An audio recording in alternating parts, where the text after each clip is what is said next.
For 200 years, humanity believed it was alone. Every telescope, every probe, every expedition into the darkness between the stars returned the same answer: silence. Colonies spread across 23 worlds, trade routes connected distant systems, and the United Earth Directorate became the backbone of a civilization that had learned to thrive without expecting anyone else to exist. Then, on an ordinary morning aboard the Deep Space Listening Station Aegis Echo, everything changed. A signal emerged from the void, unlike any transmission ever recorded. It wasn't random interference or a natural phenomenon. It repeated every 60 seconds with mathematical precision, carrying a pattern so complex that even the station's quantum computer struggled to decode it. The message had crossed nearly 40,000 light-years, meaning whoever sent it had done so centuries before humanity ever reached the stars. The discovery was immediately classified, and within hours the highest leaders on Earth gathered in an emergency session. Nobody celebrated. Nobody cheered. Every person in the room understood the same terrifying truth. If someone had been watching humanity for centuries, then humanity had never truly been alone. Far beyond human space, inside the immense crystalline capital of the Aurelian Concord, the same signal had triggered a different kind of alarm. Grand Observer Kaler stared silently at the glowing star map before him as dozens of senior counselors argued across the chamber. Their records documented more than 600 intelligent civilizations over thousands of years, yet none matched the impossible growth pattern of this newly discovered species. According to archived observations, Earth had been a primitive industrial world barely 2 centuries earlier. Now its colonies stretched across multiple sectors, and its ships traveled using propulsion methods the Concorde had never encountered. Stranger still, human vessels avoided broadcasting their locations, making them nearly impossible to track. For the first time in recorded history, the Concorde faced a civilization that existed beyond its predictive models. Kaler finally raised his hand, silencing the room. "We will not send a fleet," he said calmly. "We will send a single ambassador. Before we judge them, we must understand them." Around the chamber, uneasy silence replaced confidence. Somewhere beyond the stars, humanity was about to receive its first visitors, and neither side realized that one misunderstanding could ignite a war capable of changing the galaxy forever. 3 days after the mysterious signal was decoded, every major government on Earth received the same encrypted message. It contained no threats, no demands, and no impossible technological secrets. Instead, it carried only one sentence translated into every human language simultaneously. "We come seeking understanding. We request permission to meet." The word spread through the United Earth Directorate within minutes. Military commanders suspected deception. Intelligence agencies feared an elaborate trap. Scientists were too fascinated to be afraid. For the first time in human history, the question wasn't whether aliens existed, it was whether humanity was ready to greet them. Supreme Chancellor Elena Ward ordered the largest diplomatic operation ever attempted. Instead of gathering on Earth, the meeting would take place aboard Horizon Station, a massive orbital facility built above Mars. The location was chosen carefully. It was neutral, heavily protected, and far enough from Earth's population that any unexpected event could be contained. While diplomats rehearsed speeches and security forces prepared for every possible scenario, humanity's deep space defense fleet quietly moved into hidden positions. They were given strict orders.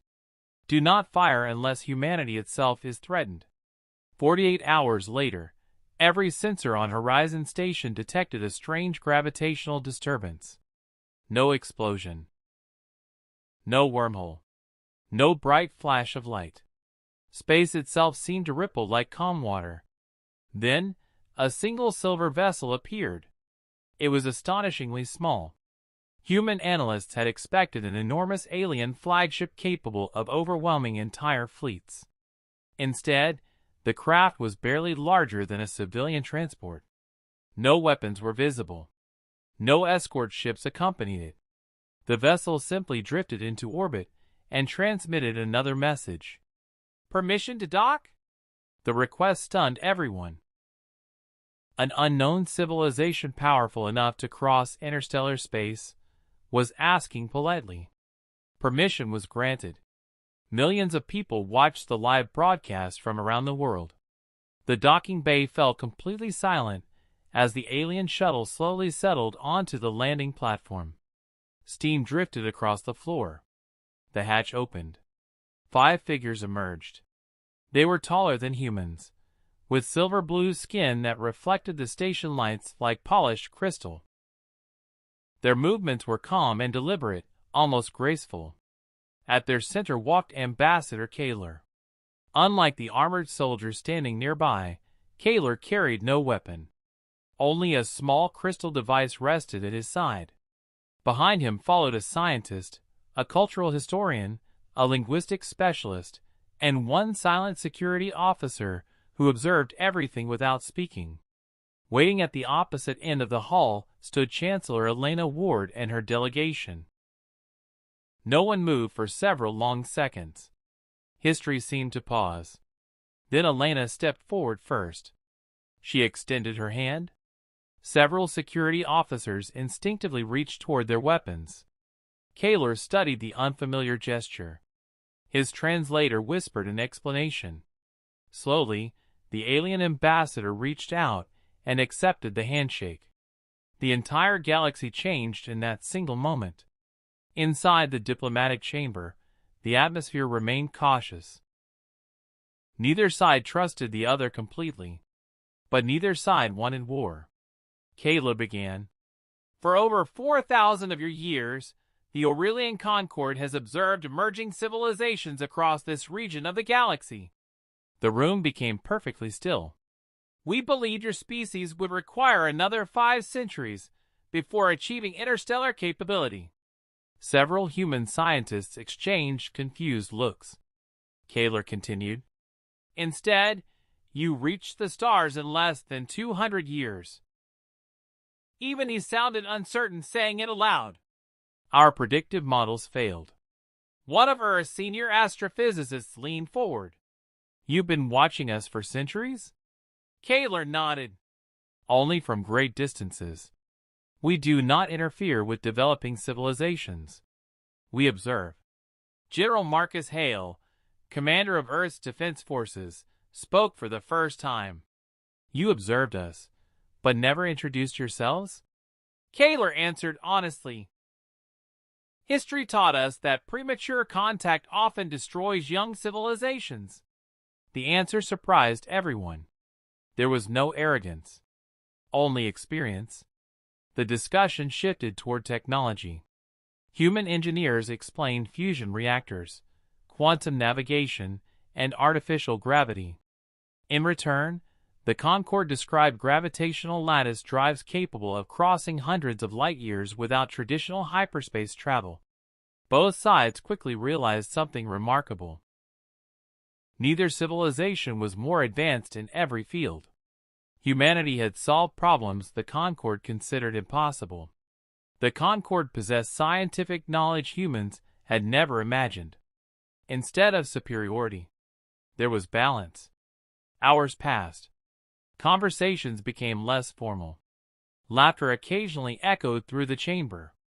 The alien linguists became fascinated by human humor.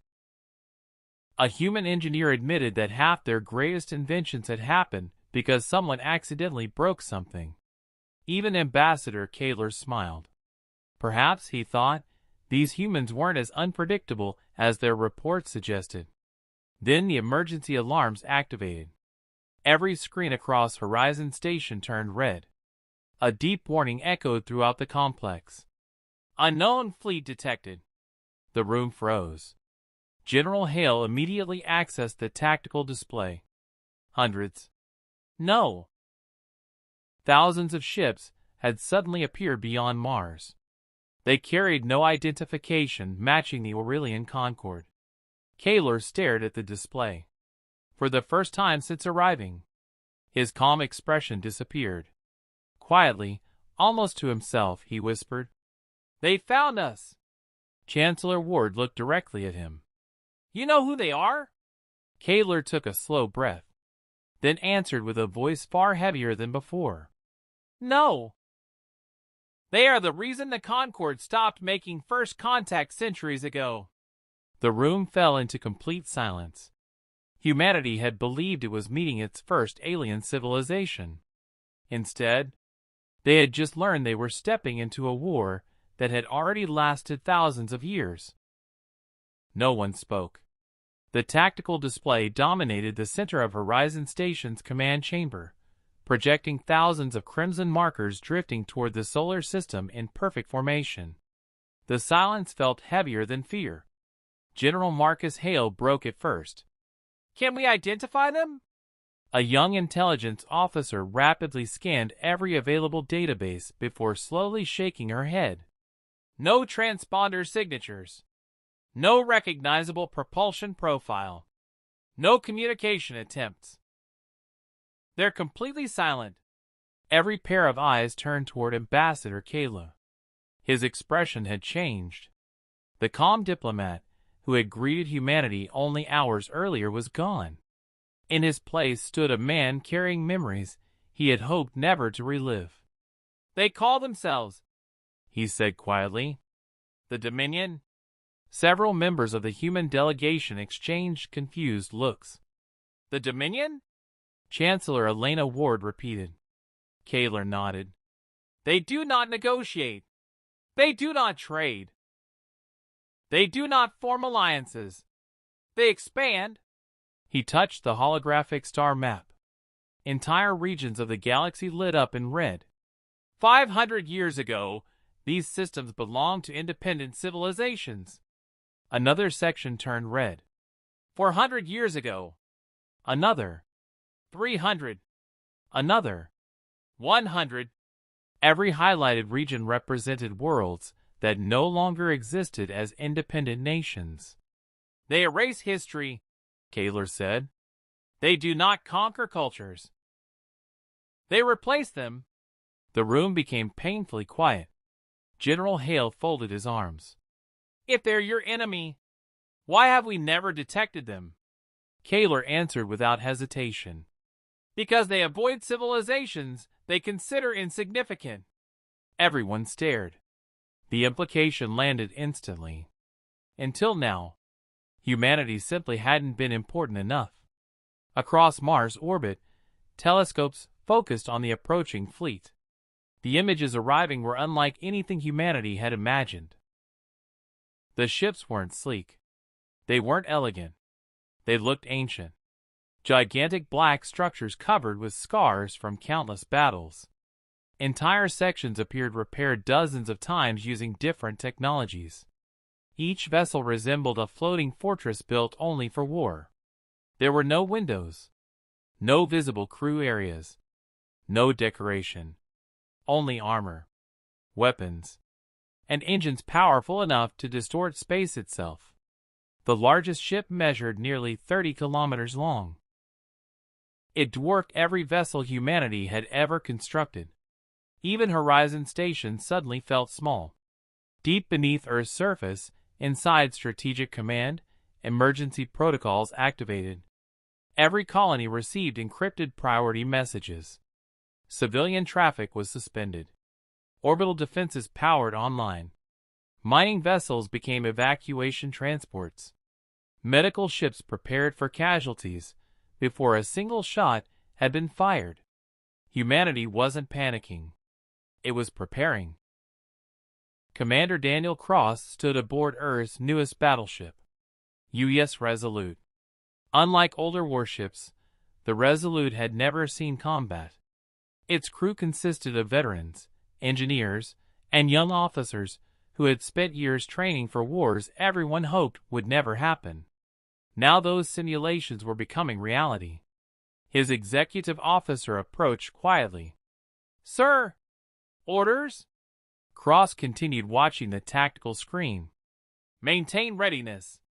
No aggressive movements. If someone fires today, it won't be us. Back aboard Horizon Station, Ambassador Kayla requested a private conversation with Chancellor Ward. Only General Hale remained. The room sealed itself. Kayla spoke first. I owe you the truth. Ward nodded. I'm listening. The Dominion does not know your military strength, nor your colonies. They discovered our diplomatic vessel entering your territory. They followed us. General Hale frowned. So this isn't an invasion? Kayla hesitated. It wasn't, until they realized another civilization exists here. The realization hit everyone at once. Humanity had been hidden. The arrival of the Concorde had accidentally revealed Earth's existence. Kayla lowered his head. I am responsible.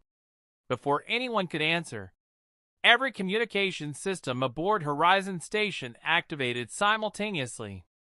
The same transmission appeared on every screen, every radio, every military frequency, every civilian network across Earth.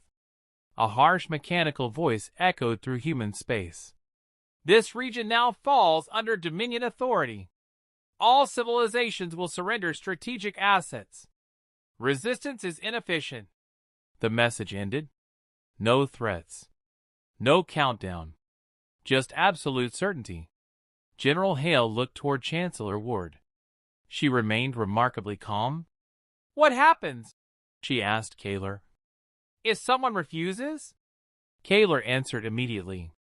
They destroy enough worlds to convince everyone else. Earth's leaders gathered in emergency session. Opinions divided instantly. Some demanded immediate evacuation. Others wanted diplomacy. Several military commanders argued for a preemptive strike before the Dominion reached firing range. Commander Cross remained silent until finally asked, What do you recommend? He looked around the room. We don't know their capabilities. We don't know their objectives. We know almost nothing. He paused. So let's learn. Meanwhile, the Dominion fleet slowed. Thousands of ships stopped just outside the outer edge of the solar system. Not attacking. Not retreating. Waiting. It was deliberate. Psychological. They wanted humanity to feel their presence, to understand how small they were. Hours passed. Nothing happened. The silence became unbearable. Then, one ship separated from the fleet. Only one. It accelerated directly toward Mars, toward Horizon Station, toward the diplomatic meeting. Every defense platform locked weapons. The Resolute moved into intercept position. Human fighters launched. Missile batteries armed themselves. No one fired. The black vessel ignored every warning, ignoring humanity completely. It stopped exactly 10,000 kilometers from Horizon Station. A single transmission arrived, not addressed to Earth, not addressed to humanity. It was addressed to Ambassador Kayla, representative of the Concorde. You have violated containment protocols. Return immediately. Leave this primitive civilization. They are no longer your concern. The room froze. Kayla slowly looked toward Chancellor Ward. Then he made a decision that would change galactic history. He opened a reply channel. His voice remained perfectly calm.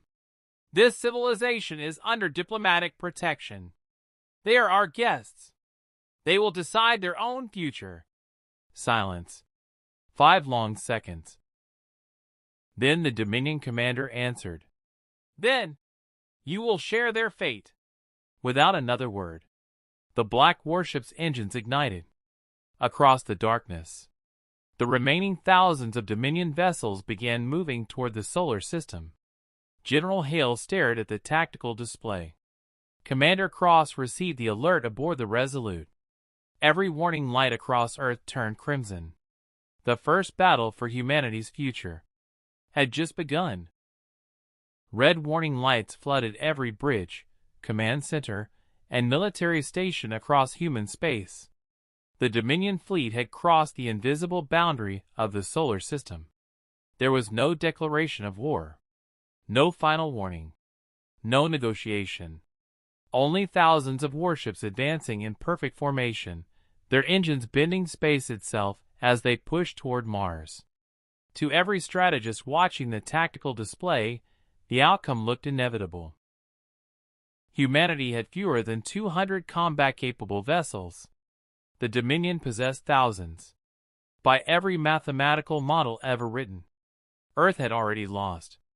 Aboard the U.S. Resolute, Commander Daniel Cross stood silently on the bridge. His crew watched the sensor screens without speaking. Some had families on Earth. Others had children living on distant colonies. Every one of them knew exactly what was at stake. The tactical officer finally broke the silence. "Sir, Dominion fleet will enter firing range in 32 minutes. Cross nodded. "Signal every human ship." Within seconds, every captain across human space received the same transmission. "This is Commander Daniel Cross. Today isn't about winning a battle. Today is about protecting our people long enough for peace to remain possible. Hold your fire unless civilians are threatened. We will not become the ones who start this war." No cheering followed. Only acknowledgments. Professional. Calm. Resolved. Inside Horizon Station, Ambassador Kaler stared at the tactical map with growing disbelief. Humanity wasn't retreating. They weren't surrendering. But they also weren't charging toward certain destruction. Instead, their fleet spread into defensive positions around Earth, Mars, and the civilian evacuation corridors. Every movement prioritized protecting lives rather than destroying enemies. Kaler quietly whispered, "They're preparing to lose." General Hale looked at him. "No, we're preparing to survive." Across the Dominion flagship Night Throne, Supreme Marshal Zurich observed humanity's deployment. His tactical officers looked confused. They are not concentrating firepower. They're protecting evacuation routes. They're exposing military assets. Zurich narrowed his glowing eyes. "Why?" No one answered. After centuries of conquest, the Dominion understood aggression. They understood fear. But they had no model for an enemy willing to sacrifice military advantage to protect civilians. It made no sense. Far below, millions of civilians boarded evacuation transports. Children carried backpacks instead of weapons. Doctors refused to abandon hospitals until every patient had been moved. Cargo pilots volunteered to fly dangerous rescue missions without being ordered. Even retired spacecraft crews reported for duty. Not to fight. To help. One elderly engineer, 73 years old, simply smiled when asked why he had returned. "Because somebody taught me this ship. Now it's my turn to teach the next generation." The Dominion fleet reached engagement range. Thousands of weapon systems charged simultaneously. Every human ship locked defensive targets. One mistake, one nervous officer, one accidental shot could ignite the largest war in galactic history. Then something unexpected happened. Commander Cross opened every communication channel. His face appeared not only before the Dominion fleet, but before every human colony, every Concorde vessel, and billions of civilians. "My name is Daniel Cross. I command the United Earth ship Resolute. We know your fleet outnumbers us. We know you can destroy every ship we have." He paused. "But behind us, our families, scientists, teachers, children who have never even heard your name. If you choose to attack, you will have to fire through us first." The bridge fell silent. His final words echoed across space. "We will not move." Even aboard the Dominion flagship, no one spoke. Marshal Zurich replayed the message twice. Then a third time. Finally, he looked toward his intelligence director. Has any civilization ever responded this way? The answer came quietly. No, Supreme Marshal. Most surrender. The rest attack. None. Simply stand between us and their civilians. Ambassador Kaler felt something he had not experienced in decades. Hope. He turned toward Chancellor Elena Ward. They're confused. Ward nodded. Good. Confused people are less likely to pull the trigger. Minutes stretched into an hour. Thousands of Dominion weapons remained fully charged. Human crews stood ready at their stations. No one fired. Then the impossible happened. A small transport ship drifted out from behind Earth's defensive line. It carried no weapons, only medical supplies. Its captain requested permission to pass through the Dominion formation to reach an isolated research station with injured civilians. General Hale stared at the request. Are they insane? Commander Cross answered quietly. No, they're doctors. The request was transmitted directly to Marshal Zurich. Every officer aboard the Dominion flagship expected him to deny it. Instead, he watched the tiny civilian vessel for several seconds, then spoke. Grant passage. The transport crossed peacefully through thousands of warships. Not a single weapon tracked it. When the ship disappeared safely into deep space, something changed. Tiny. Almost invisible. But real. For the first time, the Dominion had made a decision that wasn't based on conquest. At that exact moment, an encrypted transmission reached Horizon Station. It came from the Aurelian Concord High Council. After witnessing humanity's restraint and the Dominion's hesitation, the Council had reached an emergency decision. Kaler read the message silently, then looked up. His eyes widened. Chancellor Ward noticed immediately. What is it? Kaler smiled for the first time since arriving in human space. The Concord has voted unanimously. They're sending the entire Concord fleet. General Hale blinked. To fight? Kaler slowly shook his head. No. To stand beside humanity. Outside the station windows, long-range sensors suddenly detected hundreds of new hyperspace signatures appearing beyond the edge of the solar system. The balance of power was about to change forever. The first Concord warship emerged from hyperspace like a star being born. Then another. And another. Within seconds, hundreds of silver vessels appeared beyond the Dominion fleet, their elegant hulls reflecting the light of the sun. Unlike the Dominion's dark fortresses, Concord ships were sleek, covered in shimmering energy shields rather than heavy armor. For the first time in centuries, the Concord had deployed nearly its entire defensive fleet. Not to conquer. Not to expand. But to prevent a war. The tactical displays aboard every human, Concord, and Dominion ship updated simultaneously. The balance of power had changed. No one held an overwhelming advantage anymore. One wrong decision would now destroy all three civilizations. Aboard the Dominion flagship Night Throne, Supreme Marshal Zurich stood motionless. His senior officers waited for the order to attack. It never came. Instead, Zurich studied the human fleet one final time. One patrol ship still floated ahead of the others. Commander Daniel Cross and the crew of the U.S. Resolute had never moved. They had remained between the Dominion fleet and billions of innocent civilians from beginning to end. No threats. No surrender. Just resolve. Zurich finally spoke.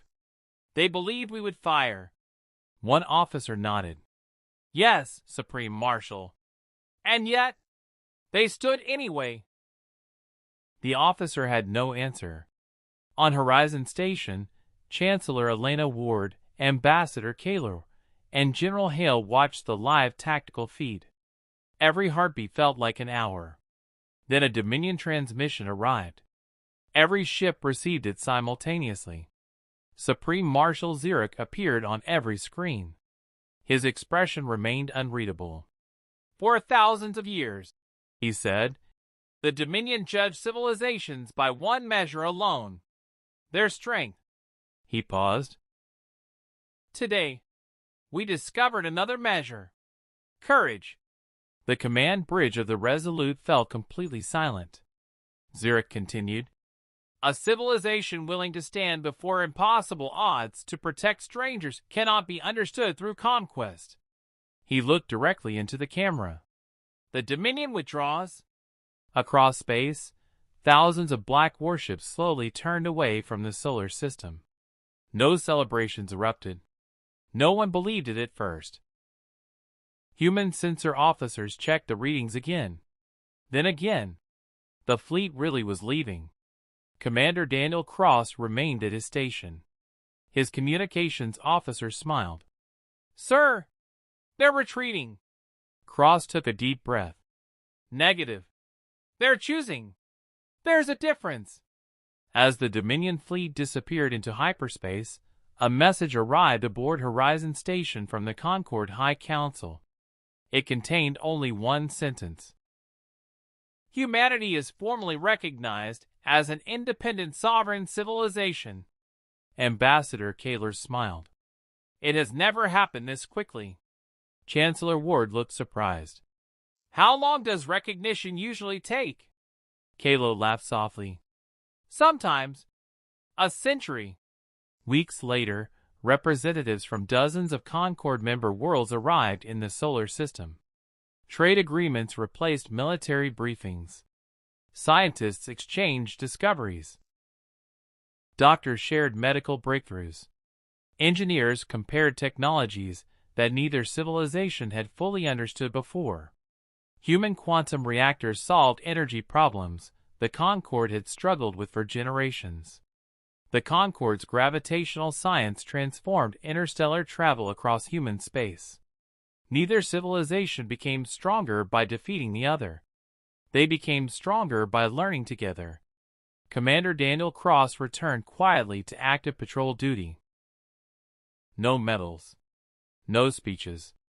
When reporters asked why he never claimed credit for preventing the war, he answered simply, "I didn't stop it. Everyone who chose not to fire stopped it." His words spread throughout both civilizations. Within months, they were taught in military academies across the Concorde. Ambassador Kalo eventually returned home. His final report to the Concorde Council became required reading for every future diplomat.